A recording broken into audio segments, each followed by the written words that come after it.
You know, fighting game players say a lot of dumb stuff. They're constantly talking about meaties, quarter circles, mix-ups, footsies, and some of them are even trading number combinations with each other like it's an anime convention. If you've played these games for a while, you probably picked up on some of the stuff that they're talking about, but if you're new to the competitive scene or just watched some really handsome and cool fighting game YouTubers, then you probably have no idea what the hell these people are saying. There's been several times where I've been playing fighting games with a newcomer or even just watching a fighting game tournament with some friends, and when I've tried to explain to them what's going on, they just look at me like I'm an insane person. So I thought it would be good to have something that people can go back to in order to figure out what fighting game people are saying. Well, technically there already is something like that. A few years ago now, Infilament and a couple of other fighting game people made the Fighting Game Glossary, a website where you can look up commonly used fighting game terms as well as specific terms for popular fighting games. I'll be referring to this a lot when talking about different terms, and if you want a more in-depth look at what people are saying, then please check it out. You know, like after you finish the video, of course. I'm also going to make sure that most of the terms in this video are applicable to fighting games as a whole and not focus on one specific game. Generally, fighting game terms are split into 3 different categories. You have game-specific terms, terms that are only ever used in a specific game or franchise, with some exceptions. You have subgenre terms, terms that are generally used in games similar to each other. And finally, we have universal terms, terms that are used in basically every fighting game. These aren't rigid lines, though. Things like Roman Cancel, the system in Guilty Gear which allows players to be able to cancel their moves and return their character to a neutral state, is specific to Guilty Gear. However, you may hear the term RC being used in other games like BlazBlue and Persona 4 Arena, since they share a similar cancel system despite having a different name. We're mostly going to be focusing on the universal terms, with some subgenre terms slipping in there from time to time, since the majority of the games I talk about on this channel are anime and 2D fighters. So you won't have to worry, we won't be bringing up any drift RCs, taunt jet uppers, focus attack dash cancels, or happy birthdays. We're just going to be going over the basics. So let's get into it. Let's talk about fighting game terms. We should start with something extremely universal, and that's the state that the game is in. Every fighting game character has their own strategies and game plans they want to execute. However, it's never as simple as just walking up to the opponent and executing the game plan. There's several hurdles they need to overcome in order to get there. So let's look at what characters need to overcome to get to that point. And where better to start than at the start of a round? Round start is pretty self-explanatory. It's the position your characters are in once a new round begins. Depending on the game, this can work very differently, as different games have different round start positions. Some games put characters too far away for any normal attack to hit, most of the time. Some games put characters in a position where certain attacks will hit, allowing the players to formulate strategies on how they want to start their offense, and some games allow players to be able to move around during round start, allowing them to get into an optimal position for their character. The way the round start works in a game can drastically affect the flow of the game. However, most games attempt to force all characters to play neutral at the start of a round. Neutral is the state of the match in which neither player is blocking or at a major disadvantage. Generally, characters are not point blank right next to each other, and neither character is in a position on the screen where they can begin their game plan. This is the state of the match where players are attempting to figure out how to start their game plan while stopping the opponent from starting their game plan. This can be done in many different ways. However, the most common word you'll be hearing from people regarding neutral is footsies, which is a fake term that isn't real. Sorta. Footsies generally refers to the act of controlling the space in front of you by poking the enemy with long buttons, a practice known as poke it, and punishing them for missing their pokes, a concept known as whiff punishing. However, footsies can also refer to throwing projectiles, jumping at your opponent, or in some cases, even doing this if you're an absolute degenerate. Basically, if you have a way of forcing your opponent to change their position, keep them at a preferred range, and both characters are doing something that looks like this, then you can probably call it footsies. At some point though, there is going to come a time where you or your opponent's poke attack connects with the opponent, and there's 2 things that you can do. You can get hit, or you can block. Blocking is the act of defending against an incoming attack. By holding backwards or a block button, depending on your game, you'll take nearly 0 damage from an attack. Any damage that you do take will be heavily reduced and is referred to as chip damage. Unless you're playing Sailor Moon S, in which a fireball does more damage to a blocking opponent because the program is fucked up. There's generally 2 different kinds of blocking, a low block and a high block. For most 2D games, low blocking will defend against low and mid attacks, but lose to jumping and overhead attacks. High block, also known as standing block, blocks against jumpings, overheads, and mid attacks, but loses to low attacks. Blocking is generally seen as the most boring part of the game, and some players avoid it heavily. However, it is extremely important to know how to block your opponent's stuff, as sometimes being hit with an overhead or a low can lead to a massive punish that depletes most of your health bar. Blocking isn't a catch-all solution, however, as there is a universal move which will always beat it. I'm of course talking about throws. Throws come in two different types, being your standard throws and command throws. Standard throws are something that every character in the cast can do. They're generally a simple attack which cannot be blocked and causes your opponent to be put in a grounded state. Most of the time, this doesn't lead to a combo. However, some games allow you to combo from your throws. Sometimes everyone can do this, sometimes you have to spend a resource to get it done, or sometimes specific characters can combo from their throws, but others can't. Regular throws do have a weakness though. If you throw at the same time as your opponent, you're able to tech the throw, meaning no one takes damage and the match is sent back to neutral-ish. Next to those are command throws, normally known as command grabs. Command grabs require a specific motion input to be executed. However, they generally lead to much better results than a normal throw. This can either be by doing more damage, like a lot more damage, or leading to a massive combo that deals more damage than a regular throw. Command grabs also generally cannot be teched, meaning that players must avoid them by doing things like jumping, backdashing, or using a throw-invulnerable move. Throws are an extremely important part of the defensive game of fighting games, and add a nice layer of decision-making and even possibly reactions to blocking. Eventually, after playing enough footsies under the table, failing to block your opponent's poke, getting choked out by Makoto, or by just throwing caution to the wind and running at your opponent, either you or your opponent will get hit and the other person will find themselves in a combo. Let's be real, you probably already know what this one is. But for the two of you in the audience who accidentally clicked on this video looking for the Family Guy funny moments, a combo is a sequence of moves that connect into each other, making them unable to be blocked after the first one lands. Combos are a staple of fighting games, and they're generally what people think are the most important part of these games. And while you can argue that for some fighting games, your combos are the most important thing that you can learn, for the majority of games and players, combos are a means to an end. Yes, they can look cool, really cool. Like really cool. Like really, really, really cool. But it's not always the combo that's the important bit. It's how the combo ends. Now, in basically every fighting game, characters have multiple different combos they're able to execute. However, the most important things are how you get into the combo and how the combo ends.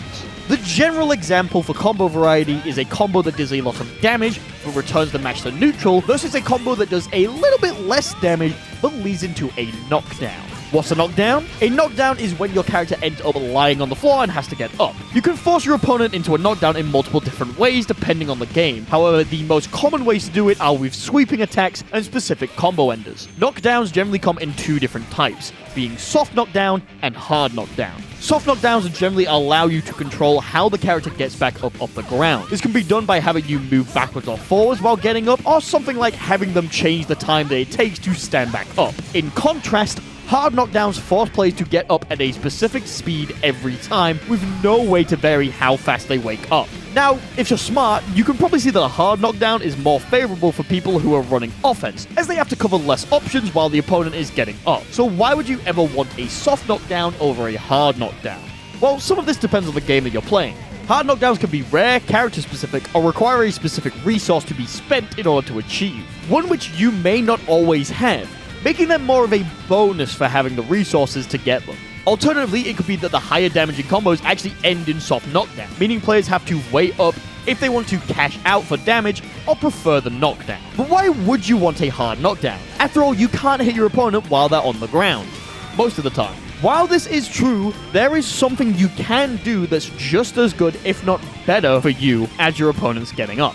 Okizeme, or just Oki for short, is the act of attacking your opponent as they get back up, meaning that as soon as they get up, they have to block your attack. This can lead to a lot of different things. Obviously, if they don't block, you'll be able to get a combo on them for free, possibly leading to the same situation for the offensive player. However, if they do end up blocking it, you still have options. An attack that hits the opponent the moment that they wake up is referred to as a meaty attack. Meaty attacks are also generally on a scale of how meaty they are. The later in the attack animation that the meaty attack connects, the more meaty the attack is. This generally affects the frame data of the move, but this is a crash course, so you don't need to worry your pretty little head about that nonsense. For now. Just know that the later the attack hits, the more meaty it is, and the better it is for the offensive player. If you do an attack too meaty though and it doesn't connect to the opponent, that is referred to as a meaty that's so meaty it's vegan. That last bit, I just made up, but I really wish I didn't. Oki is something that every character can do, however characters range on how effective their Oki can be, with some characters having strong Oki thanks to their tools, and some characters having weak Oki, as they don't get much off of it. But why are some of them strong and some of them weak? Well, apart from their meaty options, some characters are able to get mix-ups off of their Oki. A mix-up is an offensive tactic in which the offensive player can hit the opponent in multiple ways, all of which require different actions to block or defend against. The most common of these are high-low, left-right, and strike-throw mix-ups. Remember earlier when we talked about high-low blocking? Well, a high-low mix-up is a tactic where the opponent has two options. One that needs to be beaten with a low block, and one that needs to be beaten with a high block. The best versions of these are generally 100% ambiguous, meaning that they are 100% a guess. Left-right mix-ups are similar, however, instead of being high versus low block, you actually have to change the direction that you're holding back in order to successfully block the mix-up, as the opponent may land on the other side of you. Strike-throw is very different. Throws in fighting games cannot be blocked, meaning to get away from them, you have to move out of the range of the opponent. This is generally done by walking, backdashing, or jumping to avoid the throw. However, most of the time these options cause you to not be able to block, so if the opponent throws out an attack, aka a strike, they can hit the opponent. If the opponent also goes for a standard throw, you can actually tech that, like we talked about earlier. However, there is a strategy to beat that, and it's pretty common. If the offensive player walks into the range where they can throw and then walks out of it, they can actually bait the defensive player into attempting to tech the throw. Since they try to tech the throw, they simply whiff on the throwing animation, making them vulnerable. This means the offensive player can get a counter hit combo. This strategy is known as a shimmy, and it's very important in some fighting games, mainly Street Fighter. Mix-ups are a core part of several characters' game plans in order to open their opponents up and beat the life out of them. Speaking of game plans, we should probably go over some common ones, shouldn't we? Someone's game plan is the way that they plan to win the match. In the vast majority of fighting games, there's two win conditions. Either you reduce the opponent's health bar to 0, or you have more health than your opponent when the timer runs out. There are two main things that influence how players formulate their game plans. The first one being the tools that your character has, and the second one being you.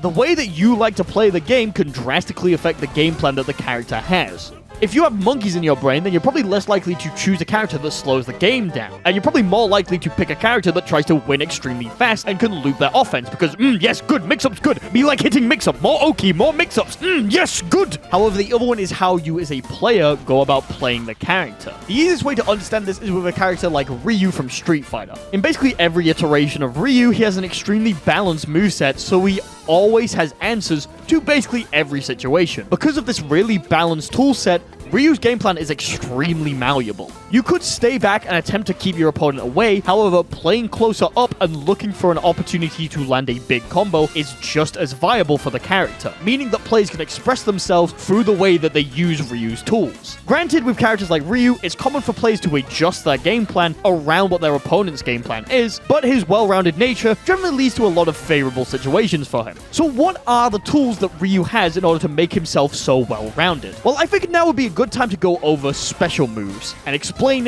what commentators are talking about when referring to them. For the sake of time, we're just going to be talking about his 3 most famous moves that have importance in other fighting games. His first and easily most iconic move is the Hadouken. The Hadouken is a projectile that travels across the screen until it reaches the opponent or the edge of the screen. It travels at a moderate speed for Street Fighter projectiles and can be used in a variety of situations. Now, Hadouken is its government name, but you'll probably hear it referred to as a fireball more commonly. Fireballs are basically any projectile that travel across the screen in fighting games. If you want to try and be a purist, you would say that it travels across the screen at a moderate pace. However, this term can be used more more loosely to cover basically all projectiles if you need to. In traditional fighters, this doesn't matter too much, but when it comes to anime games, you got all sorts of fireballs. You go from your standard lightning shots to hair discs, household objects, knives, a wall of fire, some dog-looking thing, the endless cubes, beach balls, the list goes on. Fireballs sort of become a catch-all term for most types of projectiles, save a few that have their own names. For example, if a projectile fills a part of the screen in a straight line, it's generally called a beam. These are most common in versus games like Marvel vs. Capcom and Dragon Ball FighterZ, but they can be found in some anime games for specific characters. The more that time goes on and the more crazy anime games that people start playing, the looser the definition of fireball becomes, so it's best to just know that starting out, projectiles are generally called fireballs. After that, we have Ryu's most beloved wake-up option, being the Shoryuken, also known as the Dragon Punch. The term Dragon Punch comes from the translation of the move on the original Street Fighter II cabinets. Dragon Punches, generally shortened to DPs, represent two different things. They're good options for hitting your opponent while they're in the air and you're on the ground, a concept known as anti-airing, and they're generally invincible on wake-up, meaning you can't get a meaty attack on your opponent with them. Now, there's a bit of an awkward situation where DPs are really easy to recognize nowadays thanks to their very similar motion input, their effect of causing characters to move upwards in the air, and their really long recovery when whiffed or blocked. But while most games still have their DPs be invincible, the newest Street Fighters have made it so only their DPs that use a resource have invincibility on them. So when discussing DPs, current Ryu isn't the easiest example to talk about. Anyway, DPs are extremely common in fighting games and are a staple of the genre, though there is another kind of invincible tool that is used alongside DPs pretty often. In fighting games, super moves are attacks that require a certain resource in order to be able to activate. This generally comes from a resource known as a super gauge. Depending on the game, this will have different names. For example, Guilty Gear has the tension bar, which works exactly like a super gauge does, but for the sake of argument, any bar that fills up over the course of a match and gives you access to more cool things is a super gauge. At a certain point, you'll gain enough resources to cash out and use a big move on your opponent. These are known as super moves. Sometimes they are pretty simple, but it's not uncommon for them to have a cinematic aspect to them. Now, some super moves actually have an invincibility property on their startup like DPs, meaning that you can use them in a similar way as you would a DP. This is known as a wake-up or reversal super, depending on how you're feeling that day. They work pretty similar to how DPs work, however, they won't always send you up in the air, and depending on the game, they might not even be punishable. Now that that's out of the way, let's move on to Ryu's last move. The Tatsumaki Senpyu... Tatsumaki Senpyu Kya... The Tatsumaki Senpyu Kyaku. Tatsumaki Senpyu... The Tatsu is a projectile invincible move which propels Ryu forward across the screen. You may hear Ryu specifically referred to as a hurricane kick. Tatsus are generally forward advancing moves which generally allow the user to go through fireballs without having to worry about getting hit. They're not the most common moves in other fighting games, with anime games in particular generally trying to find more interesting spins on the concept, but if you have a move that sends the user forward, beats projectiles, and has them scream the name of the move, then you can generally refer to it as a Tatsu. Bonus points if they actually spin their leg around. These are the three most common types of special moves that you'll find in any fighting game, and they're the most commonly referred to moves. There are some exceptions though, and that depends on the input method. All of the attacks that we talked about use standard motion inputs. These are things like a quarter circle forward, down, down forward to forward, also known as 2-3-6 in numpad notation. A DP motion, yes, that is what we refer to it as. It is a forward, down, down forward motion, also known as a 6-2-3 in numpad notation. I also know that some people refer to it as a Z motion, if you really want to know. And a quarter circle back. Down, down, back to back, also known as 2-1-4 in numpad notation. But there are moves known as charge moves. Charge moves are done by holding one direction for a bit, then pressing the opposite direction and the attack button. Guile is the most famous charge character, and he can represent the two things that we need to talk about still. He has his own fireball known as a Sonic Boom, which is done by holding back, then pressing forward followed by a punch. Sonic Booms are still generally classed as fireballs, however, that's not the one that people will change the name for. His next most famous move is Flash Kick, which is done by holding down before pressing up and a kick button. Flash Kick generally works the exact way that DPs do, being an invincible attack which is really good at anti-airing. However, due to its charge move motion, it's not uncommon for characters with charge reversals to simply have them be referred to as Flash Kicks instead of DPs. Basically, if you hear someone say an attack is is DP, it's probably a motion input, and if they say flash kick, it's probably a charge input. Congratulations, you now know the names for the most common special moves in fighting games and what they look like. With these tools, we can now explain the concepts of archetypes and what they mean. Archetypes are categories, which characters can generally fall into depending on the tools that they have and the game plans they wish to execute. I've talked about archetypes in the past several times, so I'm going to keep this brief so I can remake those videos in the future because, Jesus, they're so old. I do not like them anymore. I can do so much better. If your character has a well-rounded moveset with a fireball, a DP, a Tatsu, good neutral pokes, and decent hitting combos, then they're probably a Shoto. Shoto is a term that's generally used to refer to characters with fireballs, DPs, and Tatsus that focus on whiff punishing and good pokes and playing a good neutral game.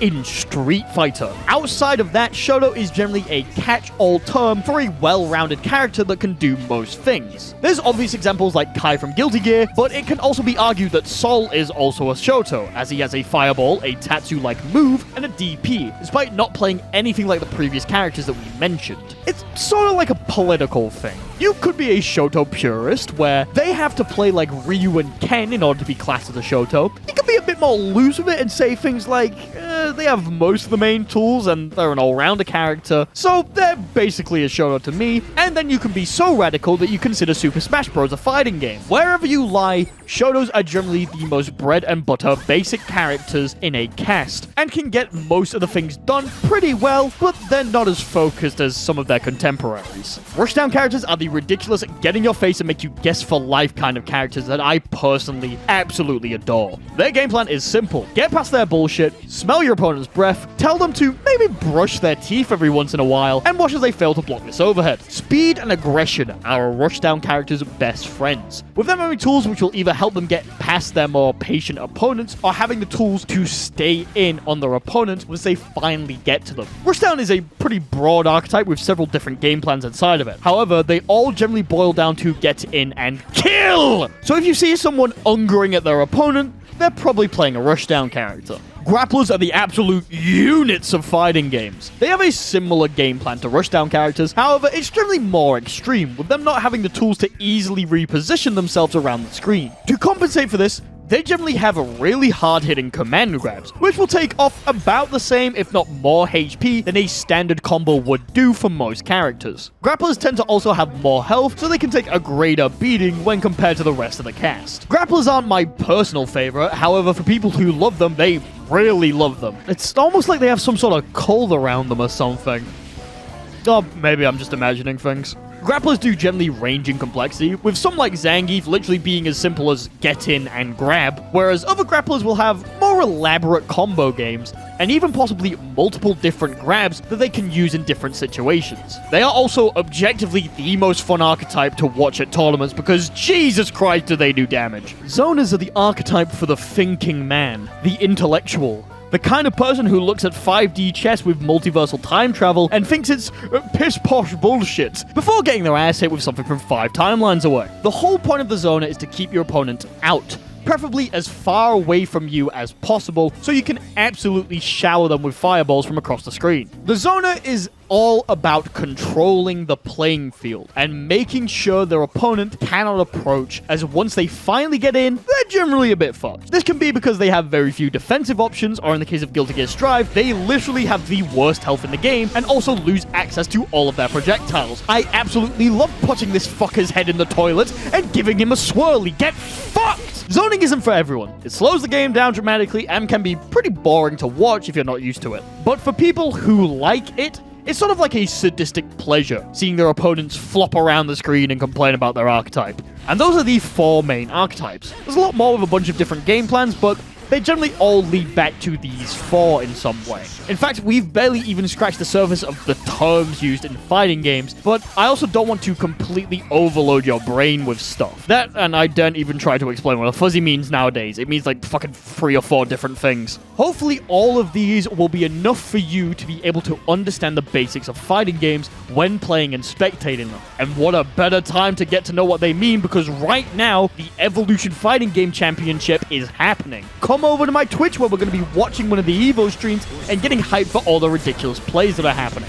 I hope you all enjoyed and found this helpful. Let me know what terms you want me to tackle next time, make sure to subscribe, and I'll see you next week, where hopefully I'll be talking about the new Guilty Gear character and changes. Please, for the love of God, let it be Johnny. Have a good night, everyone.